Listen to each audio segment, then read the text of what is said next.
ஓம் நம சிவாய. திருஞான சம்பந்தருடைய தேவாரமான தோடுடைய செவியன் என்ற பதிகத்தில் 7வது பாட்டுக்கு நாம் இப்போ பொருளை சிந்திக்கலாம். சடைமுயங்கு புனலன் நனலன் எரி வீசி சதிர்வெய்த உடைமுயங்கு மரவோடுழி தந்தெனதுள்ளம் கவர்கள்வன் கடல் முயங்கு கழி சூழ் குளிர் கானலம் பொன்னம் சிறகன்னம் பெடை முயங்கு பிரமாபுரமேவிய பெம்மானிவனன்றே.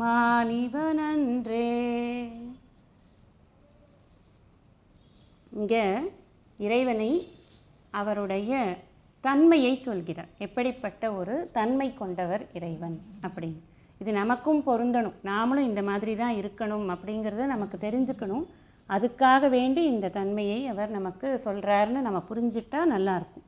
சடைமுயங்கு புனலன் அப்படின்னா சடைக்குள்ளே அவர் கங்கையை வைத்திருக்கிறார்னு முன்னாடி பார்த்தோம். நீர் மலிந்த அந்த பாடலில் பார்த்தோம்.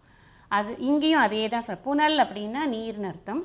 சடைமுயங்கு புனலன், சடை நிறைய நீர் வைத்து கொண்டிருக்கிறார். அது மட்டுமா வைத்து கொண்டிருக்கிறார்? நீர் மட்டும்தான் வச்சுருப்பார் இவர். அதனால் இவர் ரொம்ப தன்மையானவர் கிடையாது. கையில் அனல் வைத்து கொண்டிருக்கிறார். நீங்கள் அந்த நடராஜ உருவத்தை பார்த்தோம் அப்படின்னு சொன்னால் அப்படியே சடை விரிஞ்சிருக்கும், கையில் ஒரு அனல் இருக்கும், காலில் முயலக்கனை போட்டு ஒரு காலில் நசுக்கிட்டு இருப்பார், ஒரு கால் இடது பதம் தூக்கி நின்று ஆடக்கூடிய அந்த இறைவனாக இருப்பார் இல்லையா. பெரிய தத்துவம் எல்லாம் சொல்லப்படுகிறது இல்லையா. அதுக்கு ஒரு பக்கம் அனலை வைத்திருக்கிறார், ஒரு பக்கம் மேலே தண்ணியை வச்சுருக்காரு, கையில் அனலை வைத்திருக்கிறார். பொருந்தாத சிலவற்றை கையில் வைத்து கொண்டிருக்கிறார்ங்கிறத நாம் குறித்து கொண்டு வரணும். இந்த இடத்துல அனலை வைத்து கொண்டிருக்கிறார். அது மட்டுமல்ல, இது பயமறுத்துகிற மாதிரி இருக்குது. அடுத்தது என்னது? உடை முயங்கும் அறவோடு. உடையை அவர் ஏதோ ஒரு புலித்தோலை அரைக்கி செய்து அப்படின்னு இருக்கார் இல்லையா. அந்த புலித்தோலை எப்படி கட்டி வச்சுருக்காராம்? பெல்ட்டார் கிடைக்கும் அவருக்கு? பெல்ட்டு கிடையாது. இப்போ தான் நம்ம என்ன பண்ணுறோம், லெதர் பெல்ட் அப்படின்னு சொல்லிட்டு பாம்பு தோலில் முதல்ல தோல்லெல்லாம் பெல்ட் பண்ணி போட்டுக்கிறாங்க. இப்போ அதெல்லாம் தப்பு இல்லையா, அதெல்லாம் பண்ணுறாங்க. ஆனால் அவர் என்னத்தை பெல்ட்டாக போட்டுக்கிட்டாராம்? அவர் பாம்பையே பெல்ட்டாக போட்டுக்கிட்டாராம். பாம்பை வச்சு அந்த அறையில் இருக்கக்கூடிய அந்த ஒரு இது இருக்கே, அவருடைய உடை இருக்கே, அதை கட்டி கொண்டார். அந்த உடை முயங்கு, உடையோடு கூடிய அந்த அரவு, உடையை கட்டி கொண்டு இருக்கக்கூடிய, உடையினுள் இருக்கக்கூடிய, உடையை இருத்தி வைக்கக்கூடிய, இவ்வளோ அர்த்தம். அந்த அரவு அது வைத்து கொண்டிருக்கிறார். அது மட்டும் இல்லை, அவர் ஊடலுக்கு தகுந்த மாதிரியான ஒரு பெண்ணையும் அவரோடு சேர்ந்து வைத்திருக்கிறார். பெண் இருக்காங்க அப்படின்னு சொன்னாலே, ஆண் பெண் அப்படின்னாலே ஒரு ஊடல் இருக்கத்தான் செய்யும். அதுக்கு இருக்கக்கூடிய, அதாவது தான் ரசித்து தான் மனம் விட்டு பேசி பழக ஒரு பெண் தன்மை அப்படிங்கிறது இருக்கணும் தானே, எல்லாருக்கும் அது தேவை தானே. அதையும் வைத்திருக்கிறார் அவர். ஒரு பெண்ணையும் ஒரு பக்கம் வைத்திருக்கிறாராம், ஒரு பக்கம் சட்டியில் இது அனலை வைத்திருக்கிறார், மேலே தலையில் இதை வச்சிருக்கார், புனலை வைத்திருக்கிறார், இடுப்பில் அரவை வைத்திருக்கிறார். இப்படி அவர் வைத்திருக்கக்கூடிய ஒன்றோடு ஒன்று முரணாக இருக்கக்கூடிய விஷயங்களோடு கூட ஆனால் இணக்கமாக அவர் அத்தனை காரியங்களையும் புரிந்து கொண்டிருக்கிறார் அப்படின்னு அவருடைய உருவத்தை சொல்கிறார். நமக்கு என்ன புரியணும்னா, இந்த உலகத்தில் பல பேர் பல மாதிரி இருப்பாங்க. நாம் எல்லாரும் நமக்கு ஏற்ற மாதிரி இருக்கணும் அப்படின்னு நம்ம எதிர்பார்க்க முடியாது. எப்படி சிவபெருமான் இப்படி பல்வேறு விஷயங்களை ஒரே உருவத்தில் தாங்கி கொண்டு இருக்கிறாரோ, அது மாதிரி நாமளும் பல்வேறு விதமான மனிதர்களை, பல்வேறு விதமான குணங்களை நாம் அனுசரித்துத்தான் போக வேண்டும். ஏனென்றால் அவர்தான் இவை அனைத்தையும் இயக்குகிறார். இந்த பக்கம் நெருப்பை வைத்து கொண்டிருப்பவரும் அவரே, தலையில் நீர் வைத்து கொண்டிருப்பவரும் அவரே, இடுப்பில் பாம்பு வைத்திருப்பவரும் அவரே, ஒரு பக்கம் பெண்ணை வைத்திருப்பவரும் அவரே, ஆடுவதும் அவரே, பாடுவதும் அவரே, அனைத்தும் அவரே. நான் அசைந்தால் அசையும் அகிலமில்லாமே. பாட்டு ஞாபகத்துக்கு வருதா? அப்போது எல்லாம் இறைவன் தான் அப்படிங்கிறத காமிக்கிறதுக்காகவும், எல்லாவற்றையும் ஏற்றுக்கொள் பழகிக்கொள் அப்படிங்கிறத காமிக்கிறதுக்காகவும் இந்த உருவமானது நமக்கு விளக்கப்படுகிறது. இப்படி ஒரு உருவத்தை நான் அவரிடம் பார்த்தேன். அது மட்டுமல்ல, கடன் முயங்கு கழி சூழ் அப்படின்னு இந்த இடத்துல இன்னொரு ஒரு பகுதியை காட்டுற. இந்த பிரமாபுரம் என்ற சீர்காழி இருக்கிறதே, அது கடலோடு சேர்ந்த ஒரு இடமாக இருக்கிறது. கடலுக்கு மிக அருகாமையில் இருக்கிறது. நாகப்பட்டினம், சீர்காழி, காரைக்கால் எல்லாம் நீங்கள் பார்த்தீங்கன்னா மேப்பில் அப்படி பக்கத்தில் பக்கத்தில் இருக்குது.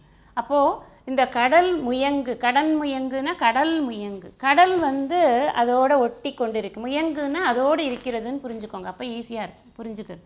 அப்போ கடலோடு இருக்கக்கூடிய இந்த ஊர், கடலுக்கு பக்கமாக இருக்கக்கூடிய இந்த ஊர் அது எப்படி இருக்குன்னா கழி சூழ். அப்படின்னா கழின்னா இந்த இடத்துல உப்பங்கழின்னு அர்த்தம். உப்புலாம் விளைவிக்கிறாங்கல்ல, உப்பை தூத்துக்குடி பக்கமெல்லாம் நம்ம பார்ப்போமே, உப்பு அளம் அப்படின்னு சொல்கிறோம், அதான் உப்பங்கழி அப்படிங்கிற அந்த உப்பங்கழி எல்லாம் நிறைய இருக்குது. அது மாத்திரம் இருக்காது, இந்த கடல் வந்து ஊருக்குள்ளே வந்துடக்கூடாதுல்ல, அதுக்காக என்ன பண்ணுவாங்களாம், அந்த கடற்கரையில் சோலைகள் அமைத்திருப்பார். அதற்கென்று சில தாவரங்கள் இருக்குது. அந்த வகைகள் என்ன பண்ணும், கடல் மண்ணில் அது விளையும். அந்த கடல் நீர் ஊருக்குள் வராமல் அந்த அரிப்பை அது தடுக்கும், அந்த கரையினுடைய அரிப்பை அது தடுக்கும். இப்போ எங்கே இருக்குது அப்படின்னு கேட்காதீங்க, இப்போ காணும், எதுவுமே இல்லை. இப்போ எல்லாம் தான் அழிக்கிறதுக்கு நல்லா தெரிஞ்சு போச்சே எல்லாருக்கும். நமக்கு அறிவு வளர வளர நம்மளோட முதல் தாக்குதல் எங்கே போய் ஏற்படுறதுன்னா இயற்கையில் தான் ஏற்படுறது. நம்ம அறிவை வந்து இயற்கையை அழிக்கிற அளவுக்கு நம்ம வந்து பெருசு அப்படின்னு நினைத்து கொண்டிருக்கோம். நம்ம அது மிக மிக தவறு அது. அப்போ இவர் பாடுற காலத்தில் இவர் சொல்கிறதுனால நமக்கு என்ன தெரிகிறதுனா, இந்த உப்பங்கழிகள் இருக்கிறது, அதற்கு பக்கத்தில் அந்த சோலைகள் இருக்குப்பா, கடல் சோலைகள் இருக்கிறது, குளிர்கானல் அப்படிங்கிறார்.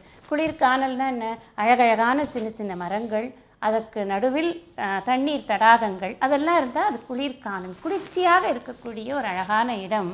அங்கே என்ன இருக்கான், பொன் சிறகு அன்னம். அம்னாலே அழகுன்னு அர்த்தம்.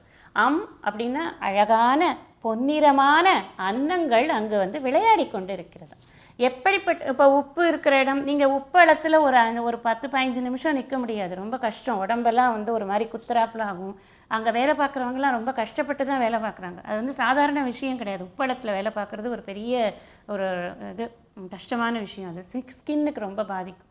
அப்போது ஒரு பக்கம் பார்த்திங்கன்னா இப்படி இருக்குது, கடலோட கரை வந்து ஒரு பக்கம் இந்த மாதிரி உப்பளங்கள் இருக்குது, அங்கே கொஞ்சம் நமக்கு டஃப்பான சுச்சுவேஷன் இருக்குது. அதுக்கு பக்கத்துலேயே இந்த சோலைகள் இருக்குது. அந்த சோலைகளை எட்டி பார்த்தா அங்கே வந்து ஒரு அழகான அன்னப்பறவை வந்து அங்கே கொஞ்சம் விளையாடி கொண்டு இருக்கிறதா. அங்கே வந்து சிறகு அன்னம் பெடை முயங்கு. கொஞ்சம் எப்படிப்பா விளையாடுறது அப்படின்னு கேட்டால், 2 அன்னம் இருக்குது. அது ஒரு ஆண் அன்னம் ஒரு பெண் அன்னம், இரண்டும் கொஞ்சிக் கொண்டு அழகாக விளையாடி கொண்டிருக்கு. அப்போது இந்த காட்சியை பாருங்கள். உனக்கு ஒரு கஷ்டமான ஒரு விஷயமும் இருக்கிறது உலகத்தில், அதே சமயத்தில் ரசிப்பதற்கும் சில விஷயங்கள் இருக்கிறது. எல்லாவற்றையும் ஒரு சேர ஏற்றுக்கொள்ள பழகிக்கொள். எப்படி நான் ஒரே உருவத்தில் அனலையும் வைத்து புனலையும் வைத்து அரவையும் வைத்து ஒரு பக்கம் என்னுடைய பாகம் பிரியாளையும் வைத்திருக்கிறேனோ, அது மாதிரி தான் இந்த உலகத்திலும் அனைத்தையும் படைத்திருக்கிறேன். ஒரு பக்கம் கோரமாக இருக்கும், ஒரு பக்கம் கடினமானதாக இருக்கும், ஒரு பக்கம் மிக அழகானதாக இருக்கும். எல்லாவற்றையும் இருக்கும்படி ஏற்றுக்கொள்ள பழகிக்கொள் அப்படின்னு இறைவன் நமக்கு உணர்த்துகிறார்னு நாம் புரிஞ்சுக்கணும். அதுதான் இவர் வந்து உடை முயங்கும் அறவோடு உழி தந்து எனது உள்ளம் கவர் கள்வன். 2வது லைனில் அந்த உள்ளம் கவர் கள்வன் அப்படிங்கிற போது நாம் புரிஞ்சுக்க வேண்டியது என்னென்னா, என் உள்ளத்தில் உணர்த்தினான் அப்படின்னு நாம் புரிஞ்சுக்கணும். நாம் இதை படிக்க நமக்கும் அதை உள்ளத்தில் உணர்த்துவார் அப்படின்னு நாம் புரிஞ்சுக்கணும். அதனால் இந்த பாடலில் நமக்கு கிடைக்கக்கூடிய ஒரு செய்தி என்ன அப்படின்னா, உலகை எப்படி இருக்கிறதோ அப்படியே ஏற்றுக்கொள், நான் தான் அதன் சூத்திரதாரியாக இருக்கிறேன் அப்படிங்கிறத இறைவன் உணர்த்துகிறார் அப்படின்னு அர்த்தம் இருக்கு. அடுத்த பாடலுக்கு நாம் அடுத்த பதிவில் அதனுடைய விளக்கங்களை சிந்திக்கலாம். ஹரி ஓம் நமஸ்தே.